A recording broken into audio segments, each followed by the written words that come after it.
시청자 여러분 안녕하십니까? VOA 뉴스입니다. 북한이 김정은 위원장의 첨단 전술무기 시험 지도 사실과 함께 억류 중인 미국 국적자 추방 결정을 밝혔습니다. 미국 내 전문가들은 전형적인 북한식 전술이라고 분석했습니다. 박승혁 기자의 보도입니다. 북한 매체들이 무기에 대한 구체적인 언급 없이 김정은 위원장이 첨단 전술무기 시험을 지도했으며 영토 철벽 보위와 전투력 강화에 큰 의의가 있다고 일제히 보도했습니다. 미북 비핵화 협상이 답보 상태인 가운데 김 위원장이 무기시험 현장 지도를 1년 만에 재개한 것은 미국을 압박하려는 전형적 수법이라는 분석이 나왔습니다. So it could be deception, propaganda, to drive a wedge, or simply to increase pressure. And we should remember that North Korea uses pressure to gain political and economic concessions.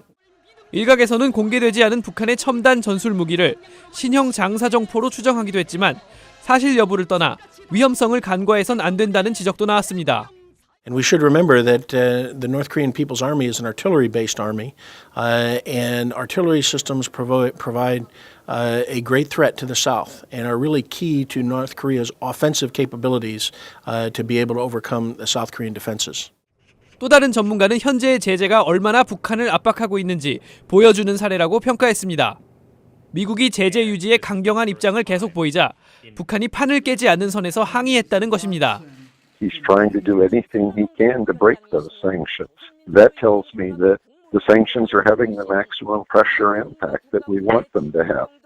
북한은 한편으로 억류 중인 미국 국적자를 추방하기로 했다고 밝혔습니다. 국무부는 성명을 통해 북한과 스웨덴 측에 감사를 표했습니다. 국무부는 이번 석방에서 북한에 있는 스웨덴 대사관이 큰 역할을 했다며 트럼프 행정부는 미 국민의 안전을 최우선 순위에 두고 있다고 밝혔습니다. VOA 뉴스 박승혁입니다. 미국은 현재 북한의 무기 프로그램에 들어가는 모든 자금을 차단하기 위해 노력하고 있다고 국무부 고위 관리가 밝혔습니다. 북한 선박의 불법 한적을 막기 위한 국제사회의 공조도 강조했습니다. 안소영 기자입니다. 워싱턴 DC 내 헤리티지 재단 간담회에 참석한 크리스토퍼 포드 국무부 국제안보 비확산 담당 차관보는 대북 제재를 위한 미국과 동맹국의 노력을 강조했습니다. 북한의 제재 회피를 차단하기 위해 반드시 필요하다는 겁니다. We will keep working with partners around the world to do some of the things that I was describing to you today, and also to work with those partners to improve their capabilities and their willingness to combat DPRK sanctions evasion.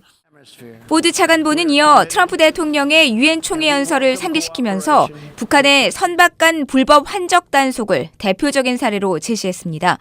미국은 파트너국과 해상 순찰, 감시를 강화했고 북한의 불법 활동에 연루된 개인과 기업을 처벌하고 있다면서 이 같은 조치들은 북한의 대량 살상 무기와 미사일 프로그램 개발에 들어가는 모든 자금을 차단하기 위한 것이라고 강조했습니다. We are in fact working to shut down every tendril and node of the networks through which Pyongyang obtains revenue for its WMD and its missile programs. 또 북한의 현재 협상 태도를 지적하며 비핵화 전까지 대북 제재를 절대로 완화하지 않겠다는 미국 정부의 단호한 입장을 재확인했습니다. North Korea steps up its own efforts to trick our friends and allies into relaxing sanctions pressures that would lead Pyongyang to conclude that it doesn't actually have to implement denuclearization after all. 마이크 폼페이오 국무장관이 밝힌 검증 실무그룹에 대해서는 외교, 안보, 핵 문제 등 전 분야의 전문가들로 꾸려졌고 국제원자력기구 IAEA가 검증 과정에서 중요한 역할을 할 것이라고 밝혔습니다. VOA 뉴스 안소영입니다. 북한의 불법 해상 활동을 근절하기 위해 미국과 영국 당국, 국제해상보험회사 등 민간업계가 만나 대응책을 논의했습니다. 미 국무부는 영국 외무부와 유엔 안보리 대북제재위원회 전문가 패널, 국제해상보험업계 대표 등이 런던에서 만나 북한 관련 선박의 불법 선적과 환적 차단, 유엔 제재 위반 선박에 대한 보험 제공 중단 계획 등을 적극 검토했다고 밝혔습니다. 엘리엇 엥겔 등 미 하원 의원 7명 이상이 트럼프 대통령에게 미북 이산가족 상봉을 촉구하는 서한을 보냈습니다. 의원들은 서한에서 트럼프 대통령이 북한과의 협상을 진전시키면서 미국 내 한인 이산가족 상봉 문제를 우선순위로 다뤄야 한다며 공식 시스템 마련을 주문했습니다.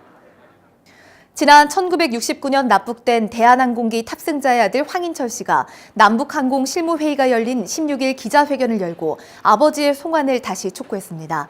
황인철 씨는 남한과 북한은 항공기 불법 납치 억제에 관한 협약을 먼저 이행하고 항공로 개설 문제를 논의해야 한다며 아버지 황원 씨의 송환을 촉구했습니다. 1969년 32세였던 황원 씨는 당시 강능발 김포행 항공기가 북한 고정 간첩에 의해 납북된 뒤 돌아오지 못했습니다. VOA 뉴스 마칩니다. 시청해주신 여러분 고맙습니다.